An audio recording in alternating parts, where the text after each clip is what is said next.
Европската унија и НАТО да прикажат долгорочна стратегија што ќе донесе целосна интеграција на земјите од Западен Балкан. Во време кога регионот сведочи на злонамерни структури кои се обидуваат да ја загрозат демократијата, да го нарушат евроатланскиот курс, прават притисоци и имаат антизападни наративи. Дипломатите со јасна порака. Европската унија се соочува со потреба да ја засили својата стратешка автономија, да обезбеди поголема отпорност, а НАТО да работи на одржување на колективната одбрана и стабилност во период кога глобалните тензии се во пораст. На Западен Балкан сведочиме на засилени активности на злонамерни актори кои што настојуваат да ги нарушуваат демократските процеси преку економски притисоци, политички влијанија и дезинформацијски кампањи.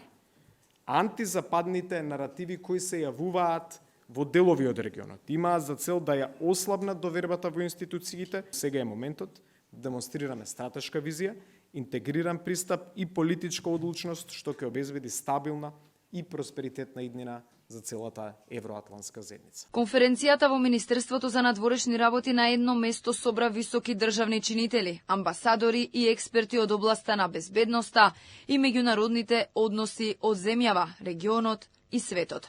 Меѓу темите беа војната во Украина, односите со Кина, случувањата на Блискиот Исток. Во ова обкружување потребни се итно и продолжително внимание.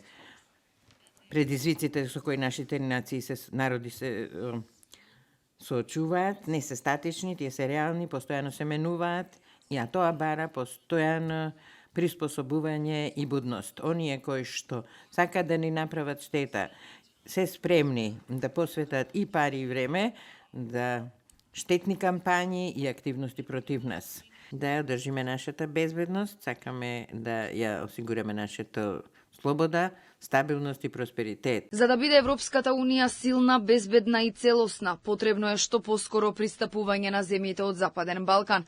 Подпредседателот на Собранието ги посочи и проблемите со кои земјава се соочува на патот кон ЕУ, но и порастот на евроскептицизмот. По однос на случајот со македонското искуство и во НАТО интеграциите и во евроинтеграциите и споменатиот од време на време евроскептицизам кој што се појавува по одредени кругови во секое општество, во цела Европска унија, вклучително тука и во земјите кандидати во Македонија. Сметам дека кај нас најголемиот дел со тоа е поврзан со ветувањата кон државата дека наскоро ќе го отпочне патот на евроинтеграција и потоа не испорачување на тие ветувања. Членството во ЕУ за нас би представувало клучен механизам за зајакнување на нашата безбедносна, економска и институционална отпорност. Придобивките од членството во НАТО пак преку видеообраќање ги посочи и заменик генералната секретарка на НАТО Радмила Шекеринска.